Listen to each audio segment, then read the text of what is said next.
Welcome to the Experience of the Soul podcast with Cynthia Alice Anderson, a weekly show helping you grow, prosper, and evolve. Today, episode 343, Commitment.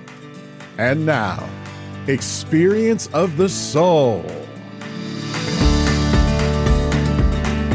Hello, my dear friends, and welcome to the Experience of the Soul podcast. My name is Cynthia Alice Anderson. I am the host, and I'm here today with my happy producer. I am happy. I couldn't think of the word. I was going to say jovial, but then I was like, no, he always provides levity. And I thought, I can't say Levitical. That's a book of the Bible. Wow, you went through a process there. Like in a millisecond. Yeah, totally. That's a lot that happened in your brain there. Welcome thank you. to my world. Thank you for that intro. I am very happy to be here as always. Welcome back, everybody, to Experience of the Soul podcast. We are happy that you are all joining us. Absolutely. This is episode 343. Today's Monday, January 13th. But you might be joining us at any time. So welcome whenever you're joining us. So excited to get into what we're talking about today. Of course, commitment, a huge part of, achieving any one of your goals. So we'll get into all of that. But as always, we want to do a couple of shout outs. Our first shout out today will be our social media shout out. That's going out to, and I might need your help with the pronunciation of this name. You might know this person, Jan Nord. Jane Nord. Yes, Jane I Nord. do. Jane Nord. Okay, there you go. Jane is like a prayer powerhouse, full of joy, full of love. And we knew each other back in Phoenix. You know, it feels like yesterday in some ways and like a million years ago in others, because my son was born in Phoenix and is now 17. Wow. So I've known her at least 17 years, so closer to 20. So she was a dear soul. So thank you, Jane, for listening. And for, I know you communicate via social media and are in touch there. And it means the world to me that we're still connected. So thank you. Yes, Jane, it's great for us. Her recent comment was that, she loved something that we put out on social media and she was like, this is a must share, and she shared it. So those types of things, everybody, is a great way for you to support any small business, but to support us as well in the work that we're trying to do. So liking or loving or, commenting on the post and sharing them, engaging with them, all of that stuff really does make a difference for what we're trying to do. So we appreciate that, Jane. Yeah. And Sean, and if I could say one other thing for me, because so much of when I'm speaking live, I get feedback, right? And I'm used to that. Well, with the podcast and with social media, a lot of people are a little, they're looky-loos, but they're not participating. And so when you participate and when you give us feedback, even if the feedback is a private message, like, I love this, I'd love to see more, or you do like it, or you do love it, or you do comment, that gives us an indicator that what we're doing is supporting you. And if you don't comment, if you don't like, if you don't give us comments every now and then, we're going to assume we're not sure. So, so it helps direct us in the kinds of things. Obviously, it's all going to be spiritual content, but like if there's something big in your life that you could use support on, give us a little message. I'll be happy to put something out on it, or let us know if you like what we're doing. So it does really help us. Absolutely. The moral of the story, don't be a looky-loo, engage. I couldn't help to smile when you said that. I love that term, looky-loo. Well, I was going to use a different term that has sometimes a different connotation, so I stayed away, but I guess looky-loo does too. I like it. Excellent. Friends. So thanks for all that. So we are also shouting out to a location where we get some good downloads of the podcast. We're shouting out today to Columbia City, Indiana. Whoa, Indiana, y'all have had some cold weather up there. Bless you on the journey. I'm happy to know that you're listening, and I do have several friends up in that area. So thank you for listening and for being a part of the show. And once again, feel free to, send us a text letting us know what you liked about the show, if there's any way we can support you further. But we just wanted to acknowledge you as part of the family here at Experience of the Soul. So thank you for listening. Yes, absolutely. And with that, friends, let's get into our discussion on commitment. This is episode 343. of Experience of the Soul podcast.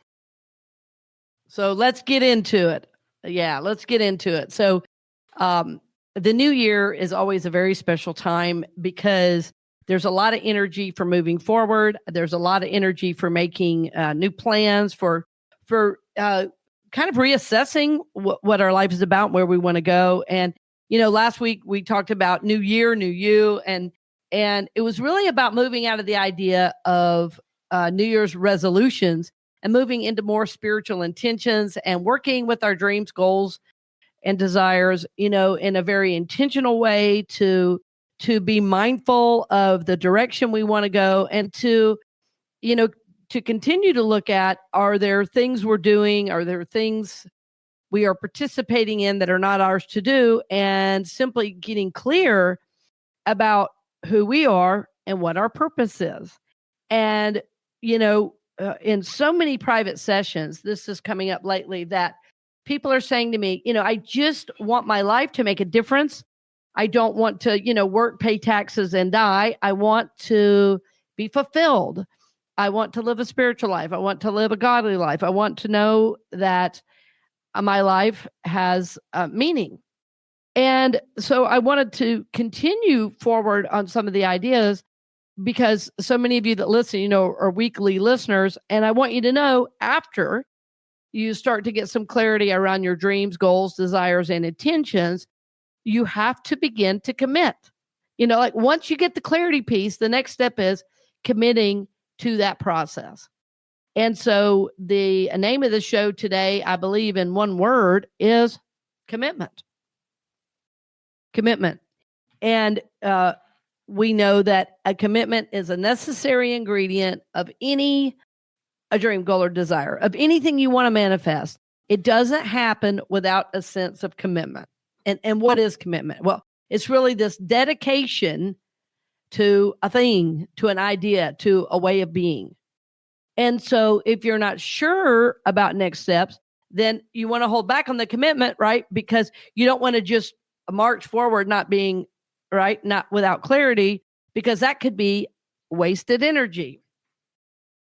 This has been a really important one for me to learn. I'm learning it in my jujitsu practice. I'm learning it in my spiritual practice. I'm learning it relationally. If there's a lot of excess or lack of clarity, I need to slow down and get clear before I move forward.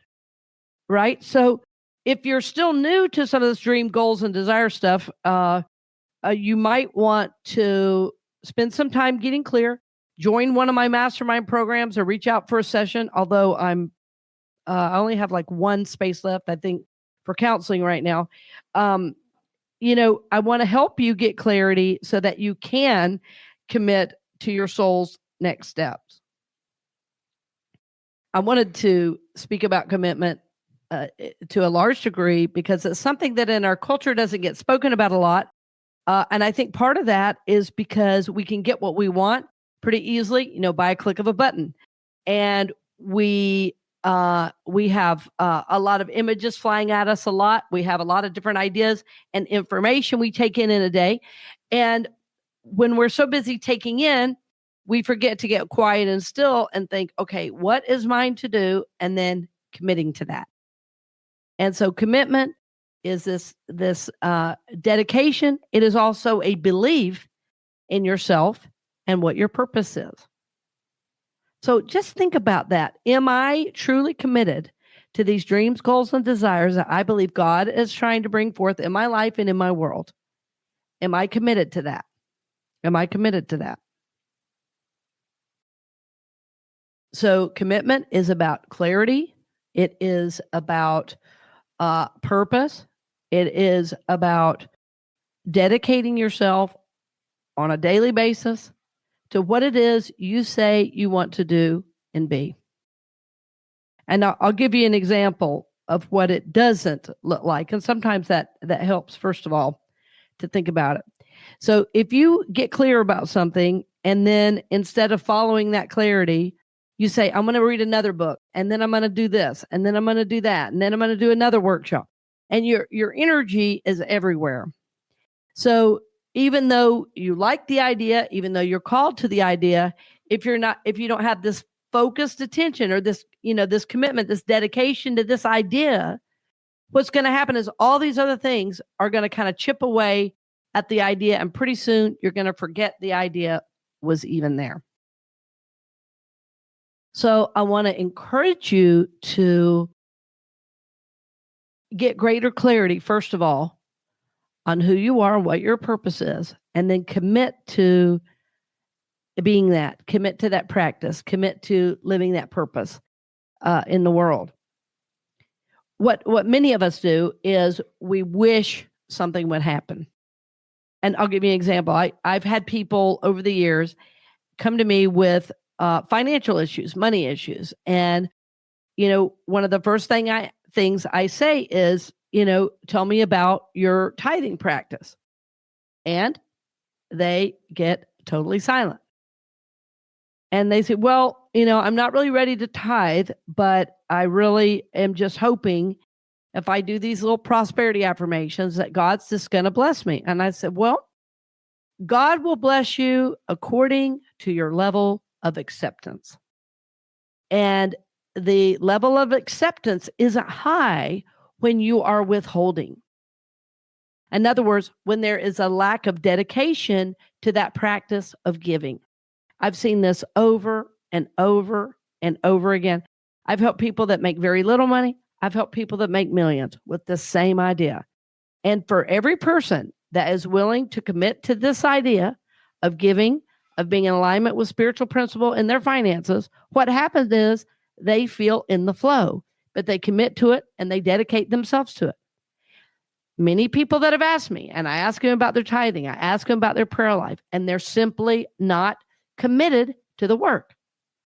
And then I say, the good news is, if you're ready to dedicate yourself to living a spiritual life, if you're willing to dedicate yourself to giving to the place of your spiritual food, if you are guided to, give to those places that remind you of the truth of who you are, then you are committing those financial dollars, you're committing and saying, I believe in this. And the universe says, oh, yes, now I can answer back in kind. And so commitment really clarifies your energetic reality so that the universe can respond. Because we live in a cause and effect universe. And this means wherever my energy is, whatever I am drawing to myself, there is some piece that is drawing it. And so if I want to have financial prosperity, the thing for me to do is commit in my financial life to giving 10% to the place of my spiritual food. It is a gift. It is a blessing.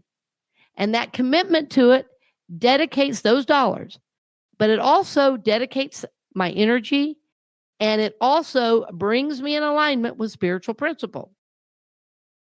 As I am in alignment with spiritual principle, I become clear about who I am and what my purpose is. So see, it is all tied together. This idea of committing to a practice, committing to yourself and your purpose, committing to time daily in the silence. I know I've heard from several people that after hearing our a little bit of the shows on my book, I'll hold it up, I guess. After shows on my book, 7 Spiritual Laws of Release, several people said that chapter on the law of silence was so helpful because it helped them begin to dedicate just a little bit of time every day to silence. And what they're finding as they commit to it, as they dedicate themselves to it, that they are receiving the gifts of a peace of mind, of a little bit quicker joy and happiness. Yeah, Sean, did you want to tap in and say something there? I did actually, because I am one of those people. As we were going through the book, getting to that end chapter, and the way when you take the time for that silence, how it brings all of those pieces together. And when you go through each law in order, and you've done all of the things, and you've cleaned out the house, and you've gone through the whole process, everything just seems to come like just just in line, just centers Yes. in a way that really I have not experienced yet. I mean, and I've been, doing this kind of work for a long time and been with you for a long time as Yes. as a listener and as a supporter. But yeah, it was definitely hugely impactful for me to do that series on the podcast, that series on the book. And I would highly recommend it to anyone. I mean, it doesn't have to be a, turn of the new year kind of thing. You could do this stuff at any time. Yeah. And it will make a difference in your life. I promise you. It will. Exactly. but again, one of the reasons it did, Sean, and it is because you didn't just do it once or twice. Right? Yes. Yeah, it continues. Yeah. Yeah. And there's a meditation, believe it or not, I've done for over 20 years. And I do it most every Saturday. I used to do it like the first year I did this one meditation. I did it every day for a year. And when I reached out to the author of the book and the meditation, we become acquaintances finally 20 years later. But my point in saying the 20 years is that there's one meditation where he talks about that. He says, imagine if you did this for the next 5 years or the next 10 years, where would you be?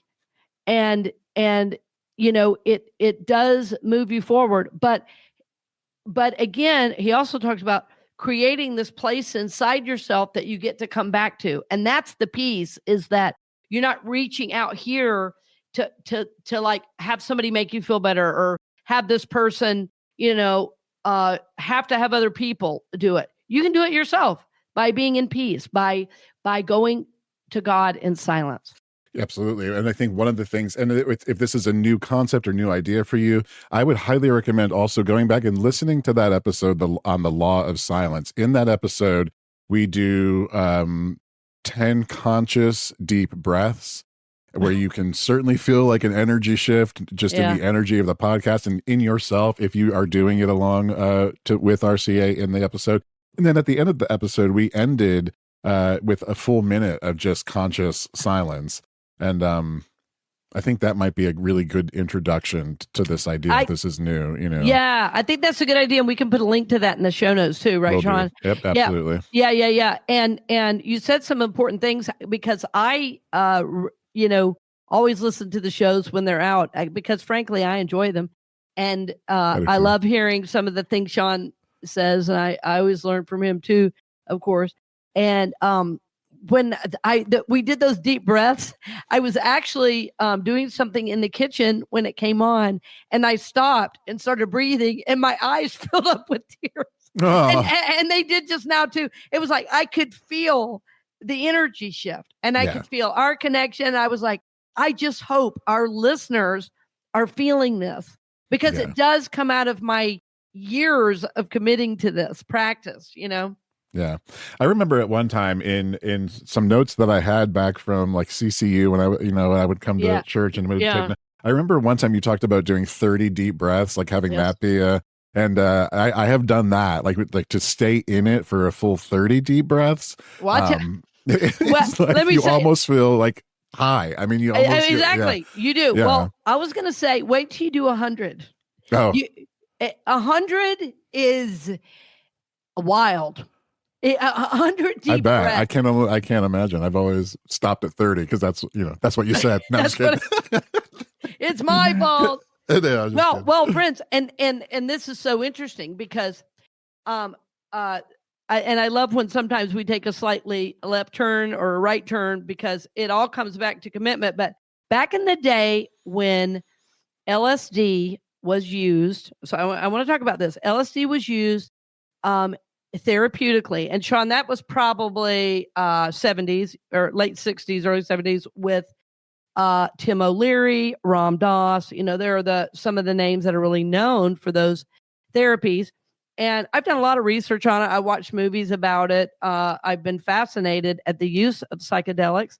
And I do know that it can be in a therapeutic setting very, very healing. But what happened is, as it became a street drug, and it was abused, that the government shut it down. But what happened is I think it was Stan Groff did this research and found out He traveled around the world, all over the world, indigenous cultures. And what he found is indigenous cultures, everyone had some technique for breathing, deep breathing, that got them into is called a non-ordinary state of consciousness. For people had very similar, if not the same, types of consciousness opening experiences. And we've had listeners to the show say they do psychedelics, and I honor you if that's your path. It's not my path, but I have experienced similar openings in consciousness through that deep breathing. And so I know it's possible because I've done it many, many, many times. Absolutely. But it was only through the commitment of it that I got there. Exactly. I was just going to say that, but it does take commitment, because it took me a while to actually get to 30, because your mind naturally will start to wander and you forget what you're doing, and then you go back and I would go back and start at 1 again until I would get all the way to 30. Yes. Well, and 30 is a great, like, if you've not done stuff like that, 30 seems like forever when you're doing really deep breaths. Like, you think, how long is this going to take? Yes. And so, like, when I started upping it, I had big speaking events, and I was like, oh my God, I'm in my head about this. I'm worried. I'm spinning around some of this stuff. So I am going to do 50. And that's when I started doing the 50. And 50 was like, one time it was so deep. I was just lying in bed, no music, nothing. And I went so deep, and the light in me was so bright. I thought there was a light on me from the outside. That's and awesome. I had to open my eyes, and it was like, no, kind of a one of those Orlando days, kind of rainy, but inside I was bright. Like the energy was phenomenal. That's amazing. And so 100 just times 2, it's just incredible. But how many years did I try to meditate before realizing the breath was the key to that? And some of it was through doing breath work. Some of it was through research. Some of it was through, having meditation teachers. Some was working with a voice teacher, but finally getting that it was the breath is the key. The breath is the key. And it was committing to that spiritual process. Yeah. 100%. Yeah. I've never, to be like full transparency, never done psychedelics, so that's never been my thing either. And I know there's a different, when people are doing that for spiritual reasons, they're doing right. It's like, isn't it like small little amounts? They're not. Right? I would say there's all different. Different. Okay. Yeah. I mean, and like a lot of people have done ayahuasca and mushrooms. Those are all. Okay. Well, ayahuasca is like, tribes in the Amazon did ayahuasca, once a year to get a vision for their people. And now we're doing ayahuasca on the weekends. It's so without some kind of measurements, if you tend to be an addictive personality. So I've spoken about it before, and I was happy to get some feedback because somebody said it sounded judgy. And I was glad for the feedback because the reason I speak about it, like, please be careful, is look at what we already do with alcohol and drugs as a culture with marijuana, and if you are an addictive behavior and you start to do psychedelics and you do them too much, that your consciousness doesn't reclose down. But there are people that use it spiritually, absolutely. Yeah. And the biggest thing is we don't really need it. Like, if you would just, well, I shouldn't actually say that, because everyone, to each their own, but there are ways to get there. There are ways to get there, Well, and like I say, I mean, I worked with people who, medicine, shaman, some may call medicine men, use types of, like, peyote is really considered a psychedelic, right? Would use that to help trauma. And a lot of veterans, people with really extensive trauma, have really gotten a lot of peace. So, I mean, there is a lot of good. And I've talked to a lot of therapists about it.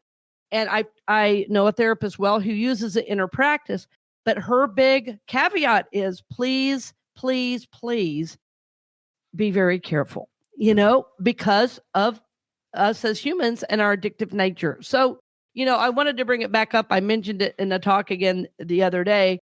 And, I've really worked a long time with it to not be judgy about it because, of how negatively drugs have impacted my family. But there are people who use psychedelics for a spiritual experience. So, yeah, I guess, and as long as it does come down to commitment, as long as your commitment is to a positive, yes. meaningful outcome and not just to get, blitzed out of your mind, then, and then go operate a car and put other people at danger. I mean, that's just the thing. Anytime, it's why I don't really, I'm not a big drinker. I don't do any drug at all.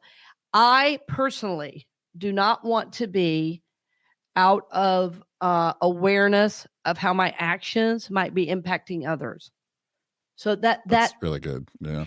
It's really that simple for me. It's not that I think having a couple beers is evil, or so it's not that. It's that I just know what I want for my life, and I know what I want for my son to grow up with. Somebody who always has their faculties. That's that present. No matter that's present, no matter what time it is, day or night. And so, it's just the fundamental. It's just the fundamental principle of my life. And, I got there through my own childhood, I'm sure, experiences. And so my commitment is to spiritual growth and personal growth. And so it's like on this issue, I've done a lot of work because I've tried to understand it. And I know how certain practices can bring people hope and still be not for me at all, so it's been a real learning. But I think getting clear about what your purpose is, what you are to be doing, is so important. So important. And again, we don't want to be wishing something would happen. As my good a guy I worked with many years ago, Richard Rogers, said, "You know what? A wish is just a dream without commitment." Wait, the composer? No, a different Richard Rogers, not of Rogers. That's okay.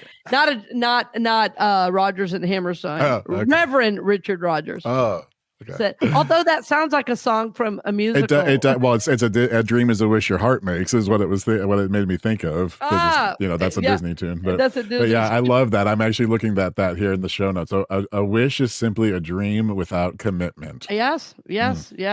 And so when we commit, it means I'm committing to myself. It means I'm believing in myself. I'm believing in God, in and through me.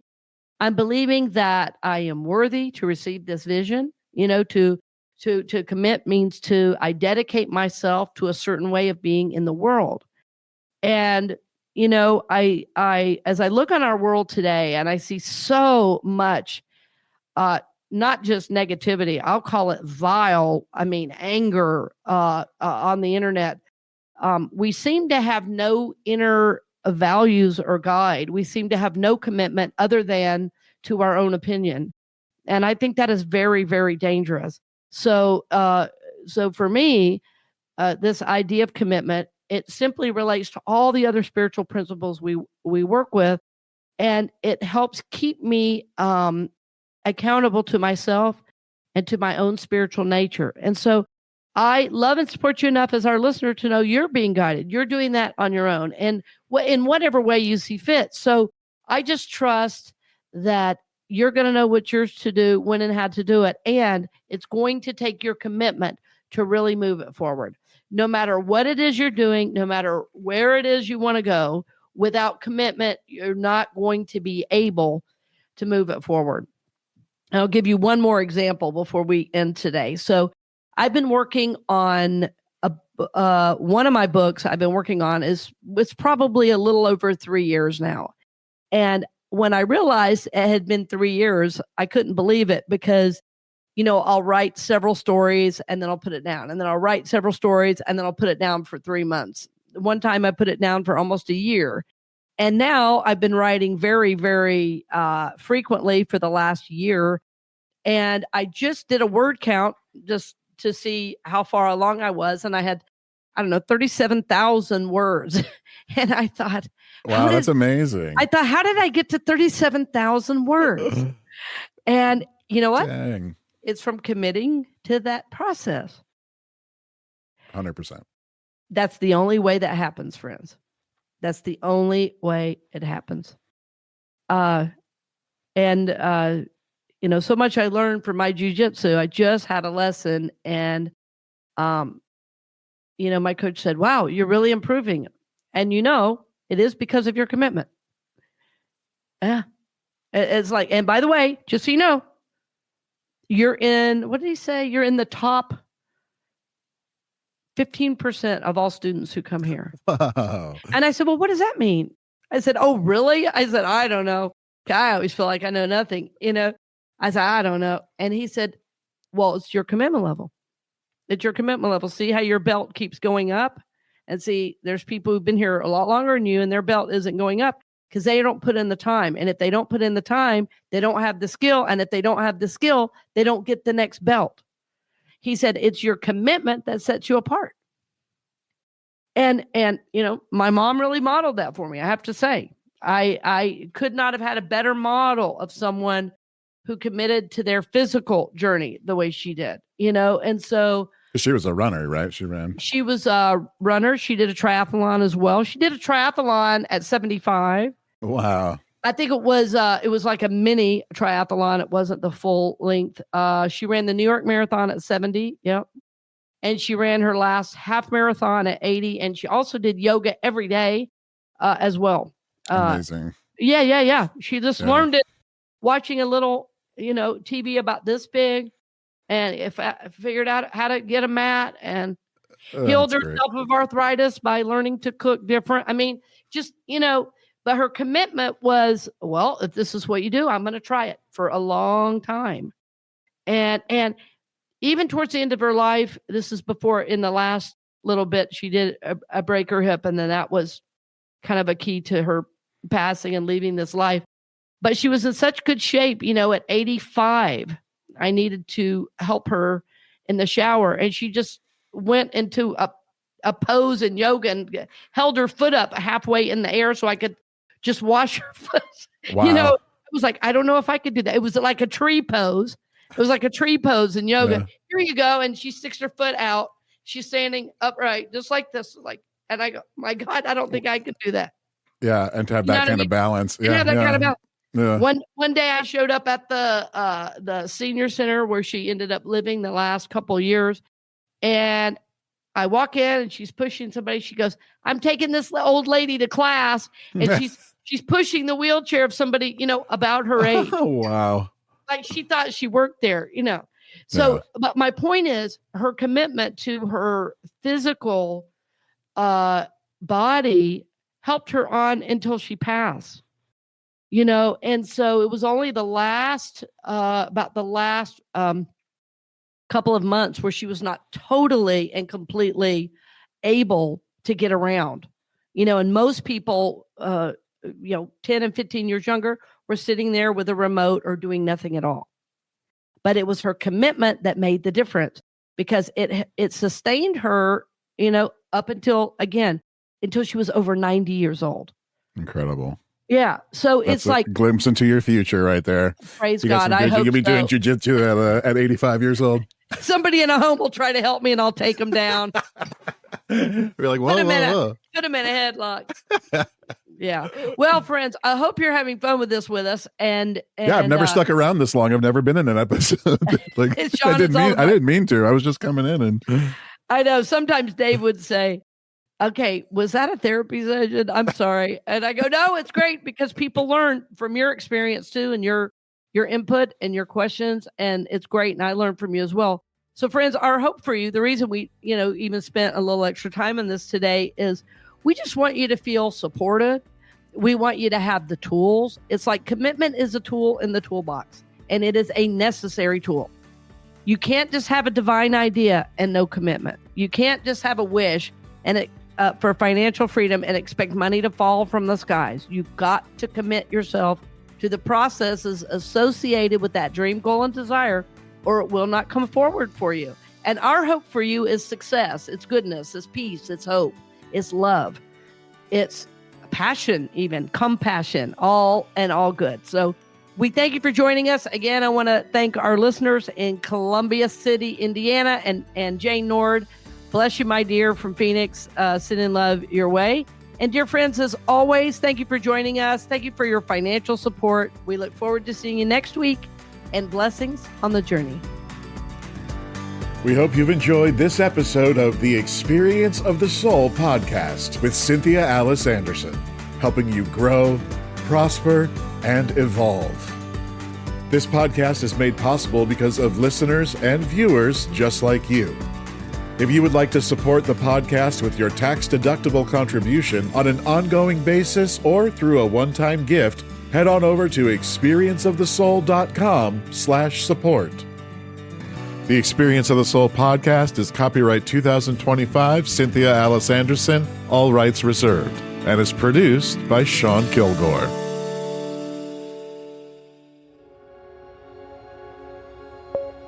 A production of the Soulworks Group, Incorporated.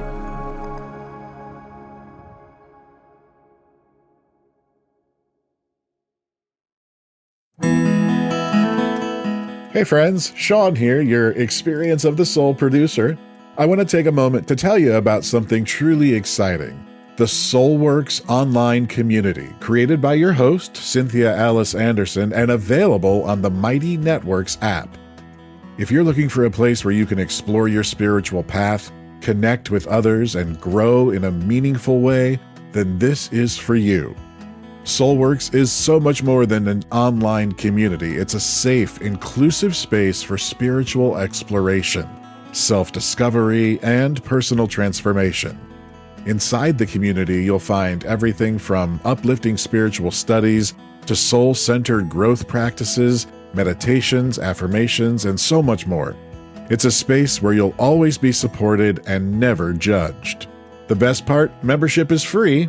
You'll have access to powerful resources, inspiring content, and a supportive group of like-minded people who are all on their own unique spiritual journeys. And if you're ready to dive deeper, there are premium options available to enhance your experience with a live Monday night talk series and extended, deeper meditations. If you're seeking a place to connect, grow, and nurture your soul, we would love to have you join us in the Soulworks community and see where this journey can take you. Visit my.soulworkscommunity.com today.